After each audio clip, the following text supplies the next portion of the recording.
to update the 37-year-old Constitution. Kailangan na natin i-update yon. Kung hindi mahuhuli ang Pilipinas.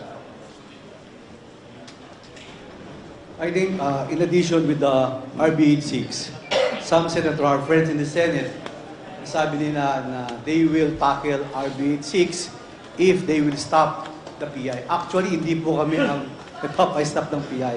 And now, there is a development that the COMELEC suspends accepting the signature. So wala na po siguro masasabi. Sabi ni Speaker Martin, we will embrace Resolution Both Houses number 6. We will adopt in the House of Representatives. So kami po, palagay namin, i-hear na nila yan, hindi diretso na nila, yung RB 6 para po patapos na. And our speaker wrote a letter to SP Mix para dun sa RB 6. So wala po akong nakikita bakit hindi po nila ituloy yung hearing sa RB 6. Salamat po.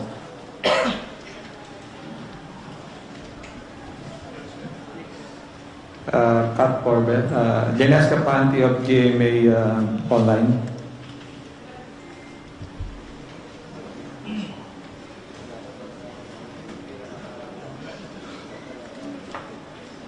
Good afternoon po, Sir Sen, Ma'ams. Would like to ask lang po for comment dun sa sinabi ni former President Duterte that amendments to change the Constitution is also a way of perpetuating the current president in power. So how do you respond po? As we are all well aware, some of you are, used to be allies of the former president. So how do you comment on that? How do you respond? Klaro-klaro po sa pinail namin, economic provision. Kasi you cannot do something na hindi parte dun eh. We filed it eh. I think they have to read first what we have filed instead of trying to speculate or trying to, think of something that is not there. Klaro po. We transmitted it to the Senate. We asked everyone. We asked everybody who has a different thought on this, can they read what we have filed? Wala pong nagsasabi na political doon, economic, ever since last Congress, economic.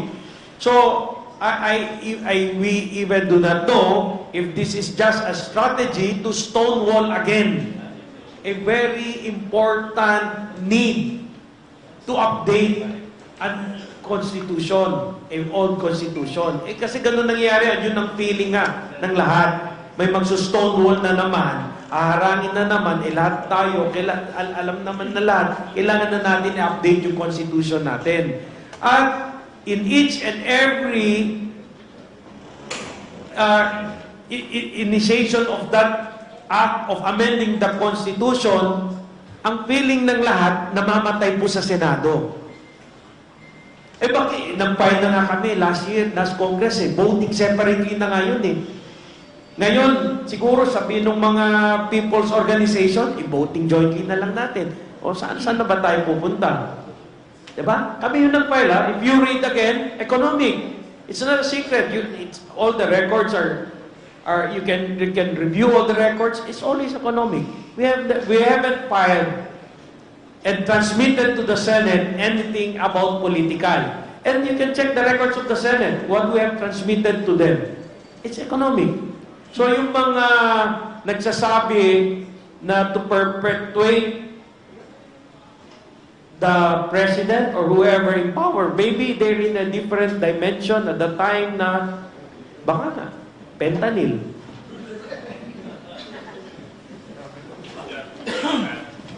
Thank you, sir.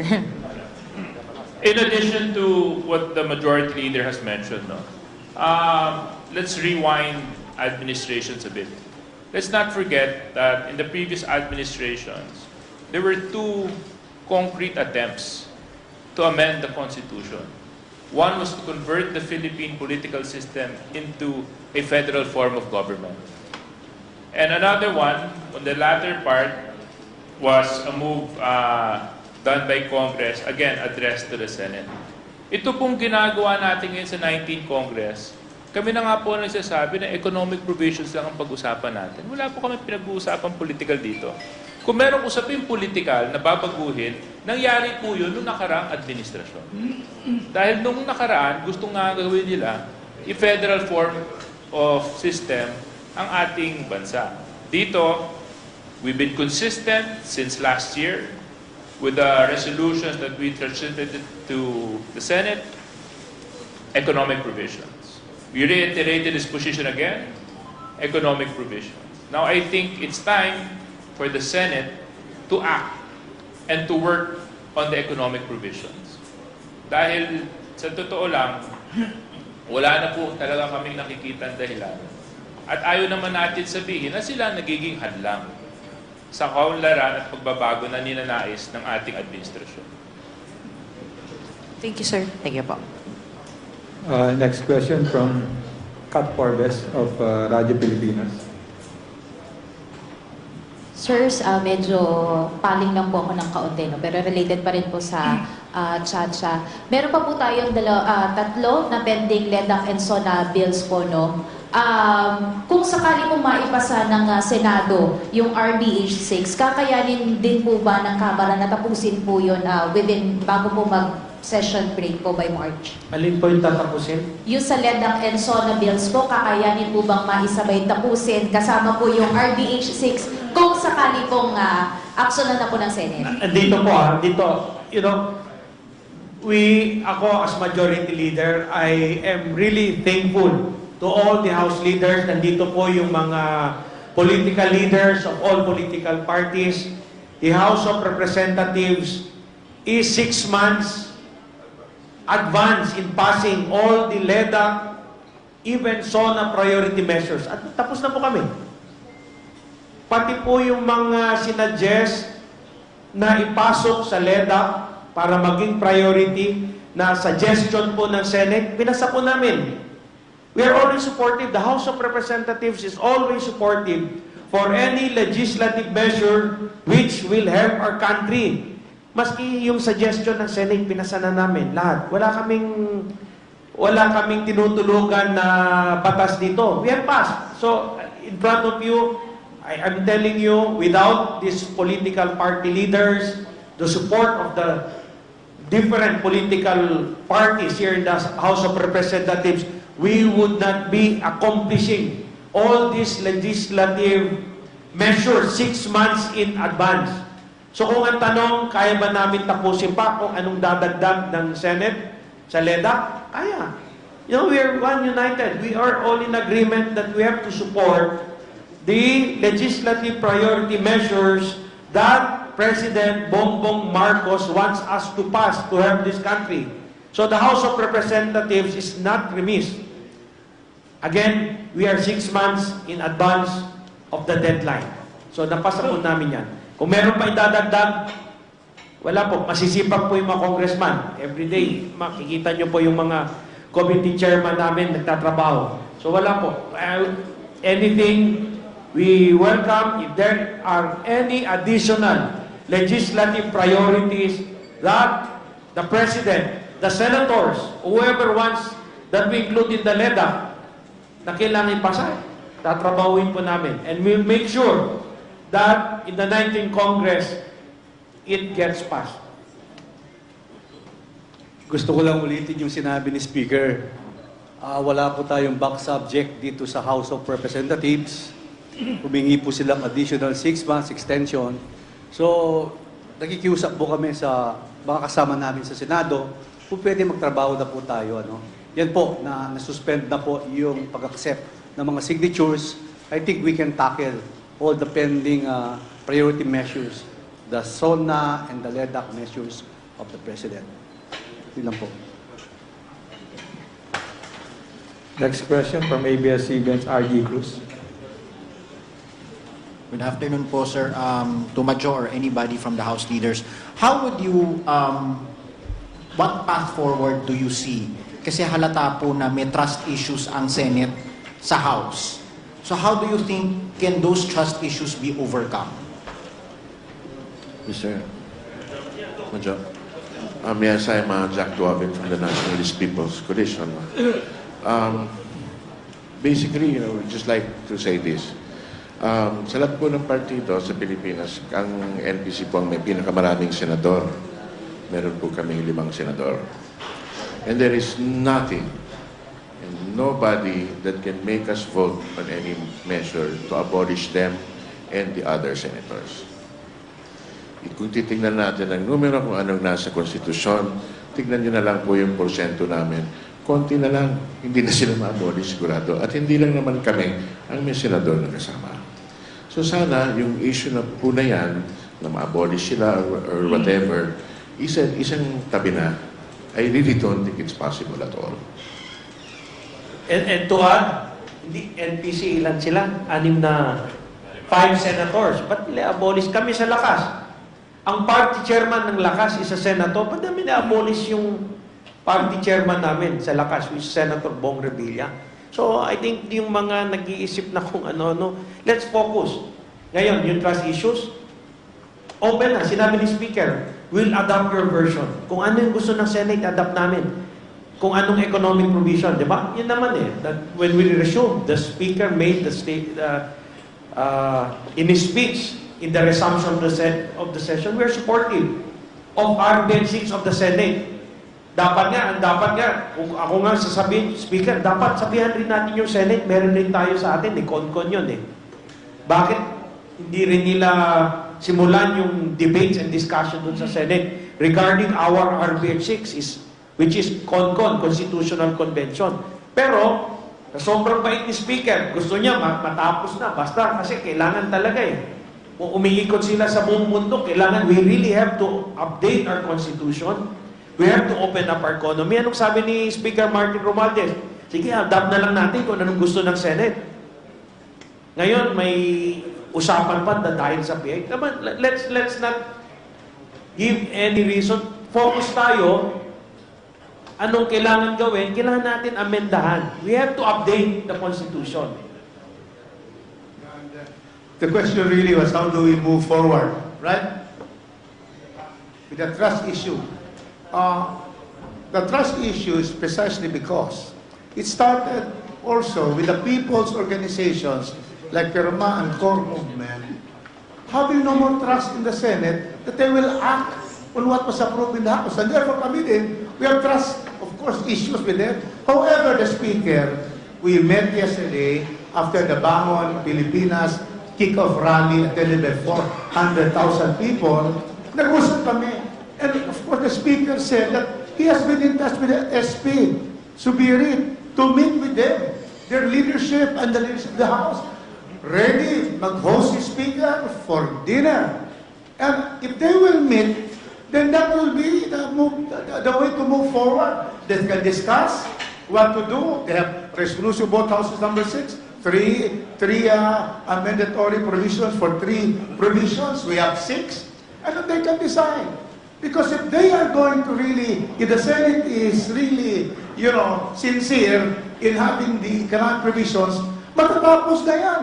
So therefore, Speaker Romualdez is again urging the Senate to meet with him and discuss these things.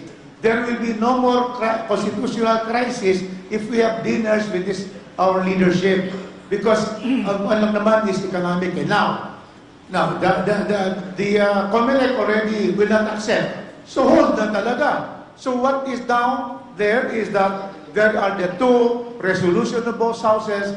Let us refine them, let them meet, and let them decide. The people cannot wait. Let us have the economic provisions amendments very much sooner. Thank you. Yeah, just to comment on that whole trust issue, RG, I think it goes both ways. If the Senate thinks that they cannot trust us, we can also push forth the same argument to them. Where's RBH 6 that we passed last year? How come walang activity doon? Ba't hindi kayo nag-act? Wala man lang discussion, wala man lang debates nangyari doon, di ba? Kami nag-aantay. At wag niyo naman isasantabi yung paglagda ng mahigit 300 kongresista. I mean, these are not just co-authors. These are authors of the bill. And we wanted to push forward. How come the Senate did not act? And now, here's another opportunity for us to amend the Constitution, and now they're pushing another reason why they won't act. So I guess it's really finding out from them whether or not are you with us in securing charter amendments for a better Philippines? So I think that's the better question that the Senate should ask. And ako naman, personally, we want to move forward. We want to work with them. We want to make sure that there's collaboration between both houses so that no gridlock and deadlocks occur, especially undergoing the legislative process on numerous bills and resolutions that we file. From DCWB, Isa Bendaño. Magandang hapon po kay House Majority Leader Dalipi po or anyone po. Kamusta po yung moral ngayon ng House of Representatives? Kasi simula po nung nag-start yung People's Initiative, kayo na po yung napaparatangan, kayo na po yung sinisisi, kayo po yung binabanggit na nasa likod nitong PI. So, kamusta po kayo? And kamustahin ko na rin po yung buo pa po ba yung suporta nyo talaga kay House Speaker Romualdez? Hindi ba natitibag? Or hindi ba siya affected nitong mga nangyayari po? Thank you. Lalong lumalakas ang House of Representatives. Kaya nga, sabi ko kanina, kung meron pang additional legislative priorities, the House is strong and united to pass all these measures. So, wala pong problema. And regarding yung mga paratang na tungkol sa PI, di ba I said, we are supportive. Kasi these are organizations who might be already fed up and tired of waiting na walang nangyayari sa House of Representatives and Senate regarding the amendments of the Constitution. So, hindi naman po sikreto na we have always been advocating for that. Even the Senate, they even filed a few days ago, RBH6. Ibig sabihin, lahat sumusuporta sa amendment, sa updating of the Constitution. Ngayon, kung may grupo na nagsimula ng papirma, ipokrito naman kami, sasabihin namin, ay huwag natin suportahan. Baka sabihin mo, Congressman, baka yan na yung sagot. Baka yan na yung paraan. Kasi parati tayong walang nangyayari sa CONAS, CONCON, voting jointly, voting separately. Sabi ko nga, last Congress, sinabi nga namin, ano yung CONAS na proposal namin? Economic provision, voting separately pa rin. Walang nangyari. So ngayon, may grupo, gusto nila magpapirma, siguro sila rin, pagod na. Walang nangyayari sa Senate and sa House. So may isa pong vote, and that is in the Constitution. Nandun po yun. Ang sa amin lang nga is CONAS and CONCON. Constitutional Assembly, Constitutional Convention. Eh may mga ibang grupo na nakita nila, o meron pa pala isa. Ano yun? People's Initiative. Baka may mangyari na dito.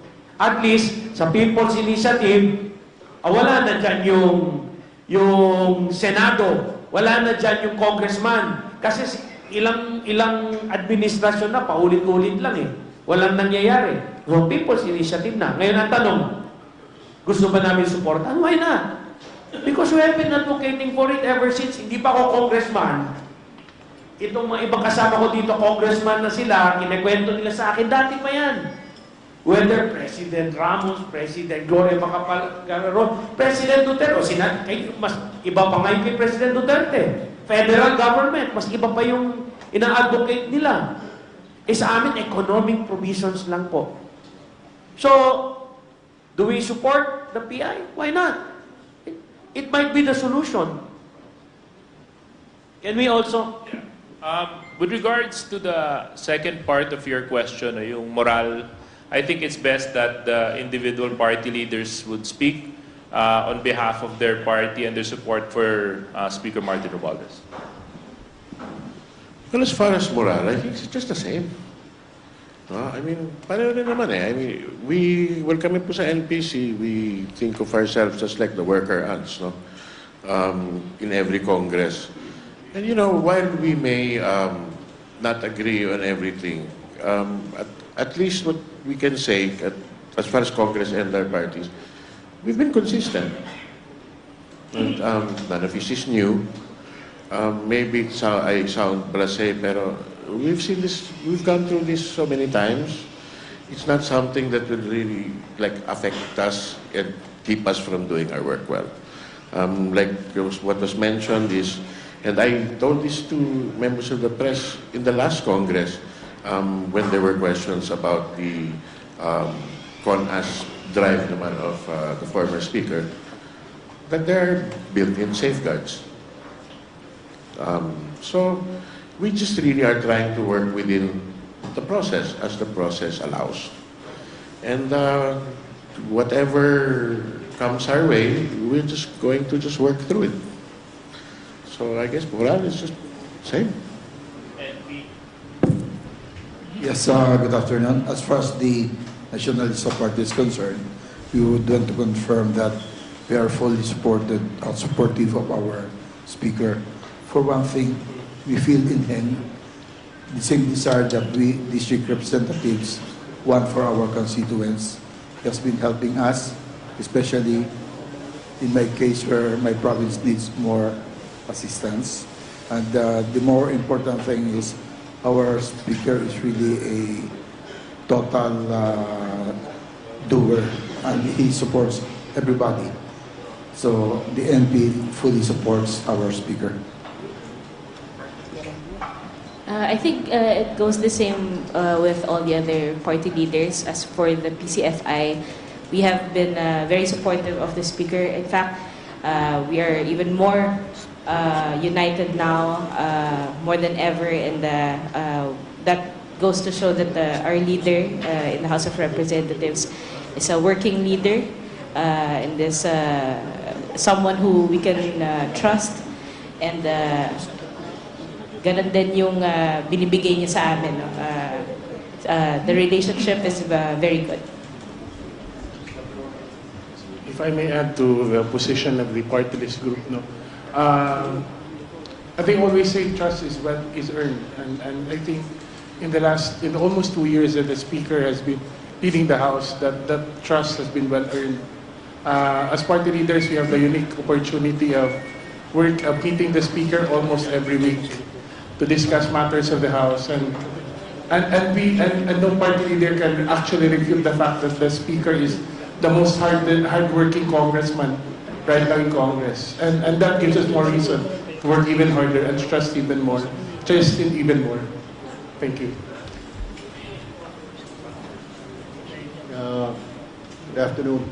I'm not a party leader, pero I'm a member of I'm the Deputy Majority Leader for Communications.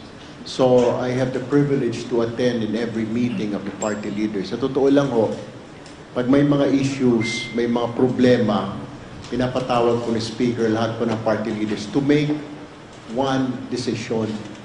Pag nagkakaroon po ng discussions, so unanimous po yung decision lagi, or dapat 100%. Kasi pag may kumontra, may affected, tinatanong.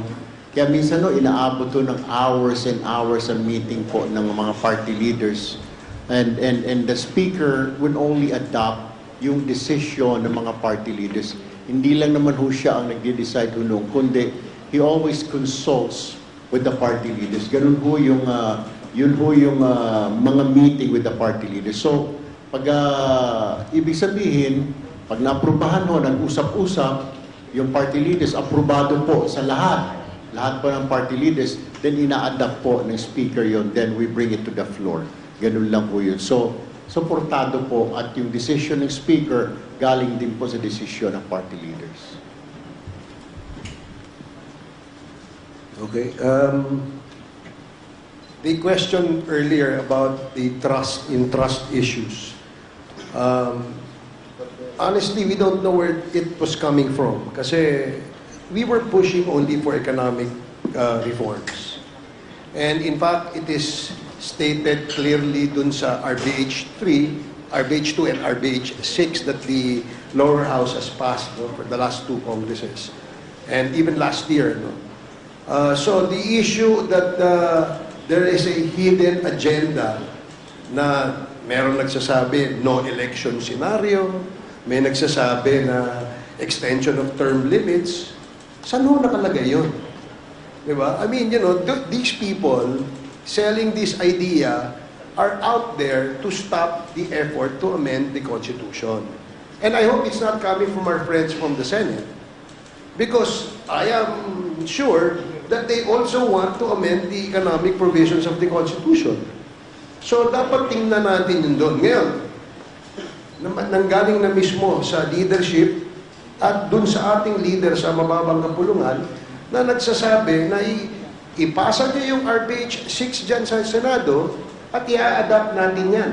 We will embrace it as the Speaker would want to say it. We will embrace whatever you pass there. So, whatever they pass there, if it's just economic amendments, therefore, what we will embrace and adopt are also economic amendments. So, wala hong pinag-uusapan na political dito.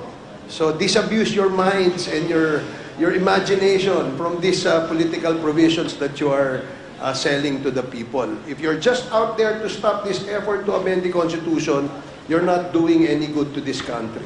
This country needs the immediate economic reforms because we're left behind. Naiwanan na ho tayo ng ating mga kapit bansa sa Asia. So, magtulungan ho tayo dito. The Senate and the House must sit down, discuss. We can even debate and argue. But at the end of the day, we must all agree to disagree.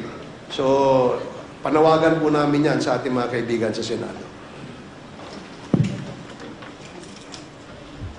Secretary General, DS niya.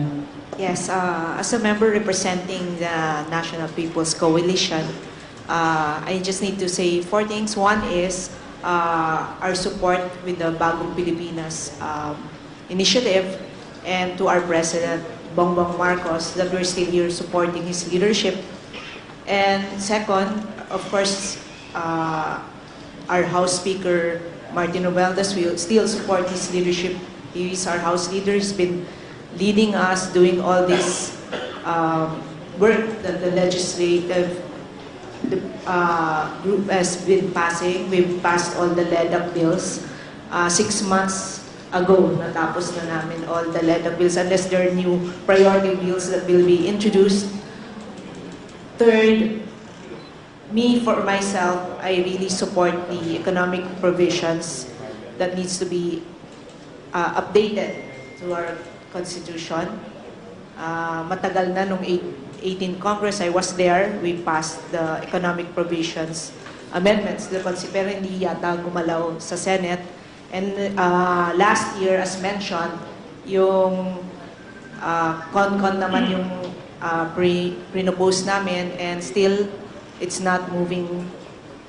But then, yung fourth naman, being an NPC member, and we do have 5 NPC Senate members, parang I would just like to add na sila po kaibigan namin, all the senators, not just NPC members, but all the senators. We've been working with them. They've helped us pass our local bills. We work together with them for other national bills, and maganda po yung working relationship namin, and I still believe na ganun pa rin until now. And of course, to add, yung pabalik dun sa why we want econ provision, kasi like sa yung bagong Pilipinas movement natin, we said that we want to bring the government programs to every Filipino, and it's only through these economic provisions na nakikita ko na magagawa natin to. Because when we start bringing in foreign investment na mas malaki pa than what we are getting now, dahil sila magiging confident na sila to invest in our country, lahat yan domino effect na. And then at the end, the government will be collecting more. And kung yung mga constituents natin, they complain that the basic social services kulang ang tupad na nakakarating sa kanila. Yung AICs na ibibigay, kulang din daw. Sa yung mga tulong na pwedeng ibigay sa mga hospitals for those who can't afford hospitalization, kulang din daw. But when all these things happen in the near future, kung na-amend na nga natin yung ating constitution, the economic provisions are in place, lalaki na rin tong pondo kasi na mapupunta sa gobyerno natin, and we'll have plenty to share to our people. Mas magaganda na yung may bibigay natin na social services sa ating mga kababayan. And that's it. Thank you. Yes, good afternoon po sa lahat. Dalawang bagay lang po, no, para sa akin. Very important sa atin mga Pilipino ang pagkakataon na pumili ng leader sa bawat lugar, like President, Vice President, Senators, Congressman, Mayors, Governors. Importante po. No, ako po ay taga Mindanao. Now, ilang administrasyon na rin ang inabot ko mula pa nung panahon pa ni Kong Tatong Makapagal. Every administration, no, always part ng agenda is itong investors na gumandang ekonomiya natin, no? So, bakit naman hindi pagbigyan na gumanda yung ekonomiya natin? Wala naman nakalagay doon na sa na walang eleksyon. Andiyan pa rin ang right ng tao na pumili ng. Kung ma-approve itong economic amendment, wala naman sinasabi. Tinanggalan ng right yung tao. Kung hindi niyo magustuhan, next year, election na, huwag niyo iboto. Di ba? Para palitan, kung hindi magustuhan ng mga tao, that will be the time na majority of the people will choose kung maganda ba yung ginawang amendment o hindi. No? Sana naman pagbigyan natin, no? Itong Maharlika Bill na dapat expected from the both houses will support yung programa ng presidente. No? Yan ang nakakano pagka hindi natin nasusuportahan ang programa ng presidente. Very, very timely kasi maaga pa lang. No? 1 year and a half pa lang nakakaraan ng administrasyon ni BBM. No? Sana naman pagbigyan natin. Kung napagbigyan natin yung mga ibang presidente na nakaraan, no? Kanya-kanyang lang yan estilo ng pagdadala. Let's give it a try. No? So, yun lang po. Okay. Ko JJ, you want to say something po?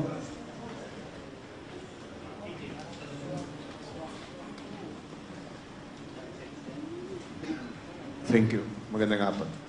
I've been a congressman in the 11th, 12th, and 13th Congress. Tapos ngayon, nakabalik ako. Since 11th, 12th, 13th Congress, palagi pa natin usapan yung charter change. Ngayon, nakabalik po ako sa Kongreso. I've been a governor for 3 terms also. Pinag-usapan din yan namin sa Governor's League. Ang importante lang po, yun lang pong economic provisions. Palagi lang tayo, pinagyayabang natin, GDP growth natin 7% lang. At however, Southeast Asian countries, double digit. Grabe sila. So, palagi natin, hirap ang Pilipinas, hirap ang Pilipino.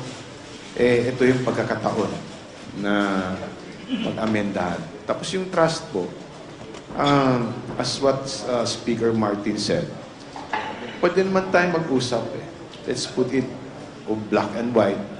Ano ba talagang gusto? Pag nag-usap na yon, tuloy-tuloy na sana. Sana po matuloy po yun. Kasi kailangan natin umuswag. Kailangan natin na maganda ang bukas, lalo na sa mga apo namin.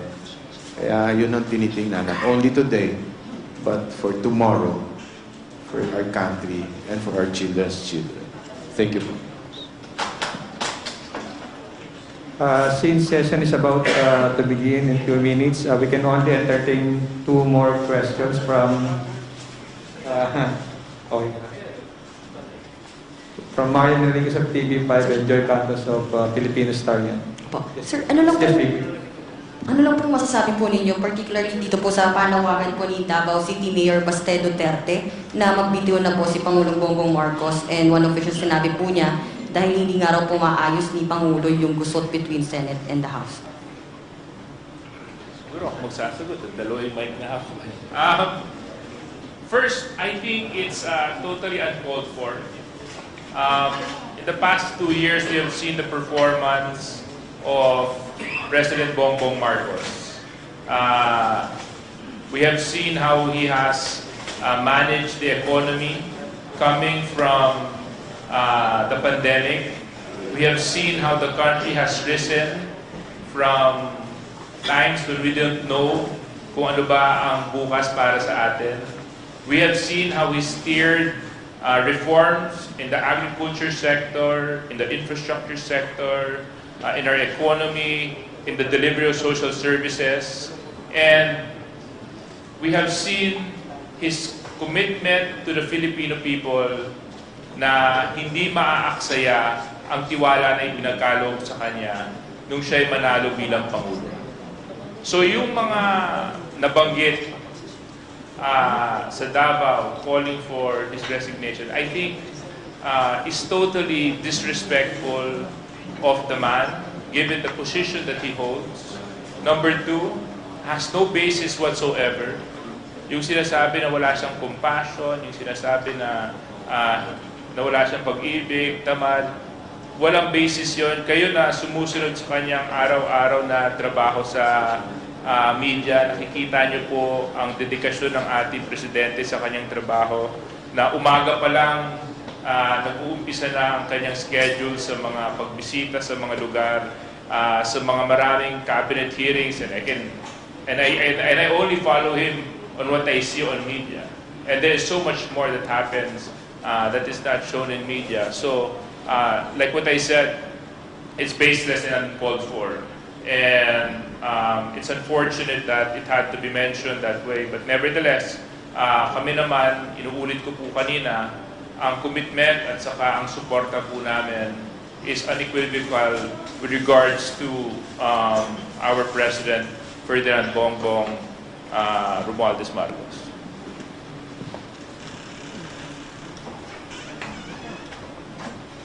Any more reaction from House leaders?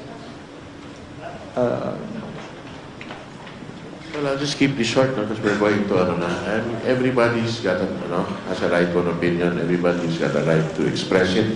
I'll just express mine. I disagree. Simple as that. Ako naman, masasabi ko lang po, you have to respect the office of the President. Diba? Tsaka, itataka po kami bakit pinaparesign si President BBM. Wala po tayong basihan. Napakasipag, kamukha nung nasabi ni Deputy Speaker JJ. So, palagay ko, pag yung panawagan, alam niyo na yung kasunod. Diba? So, salamat po.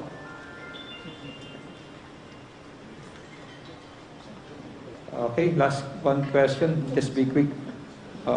From Joy of Filipino Star yan. Good afternoon po, sir. Sir, you're encouraging investment po, but tirades after tirades po, it's not good for the country. Ano pong nakikita nyo, it will be an unanswerable issue if we will not act accordingly and in unity. Ano pong nakikita nyo solution to reconcile with the Senate sa mga issue na to, sir?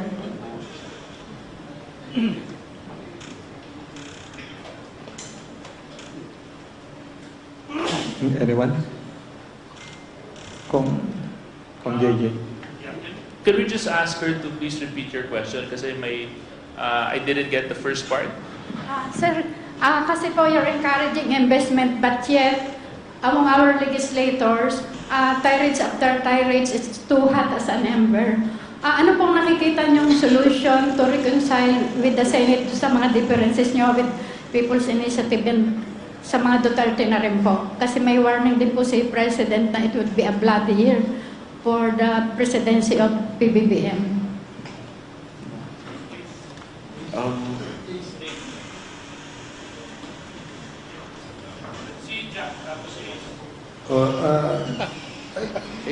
Yung differences, normal naman yun siguro. Hindi naman nangyayari na walang difference in opinion, no? Yung ating mga senador, yung ating mga kongresista. So I don't think it will really affect, no?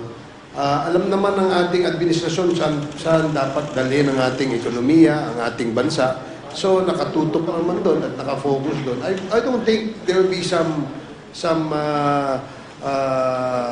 ika nga hindrances to that. Even if meron tayong ganitong issue on the side. Nasa buhay po ang demokrasya sa Pilipinas.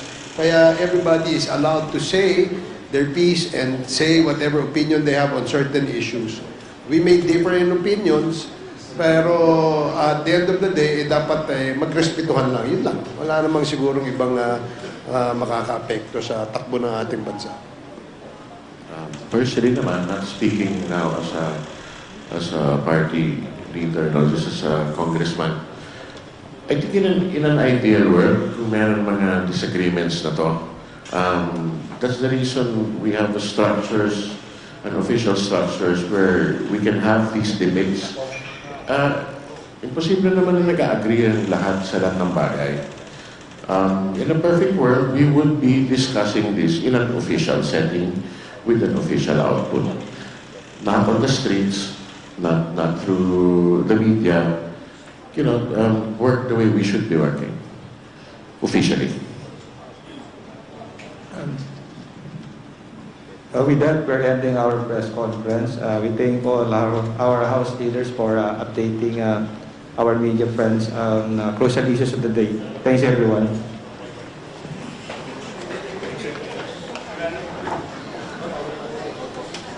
Uno.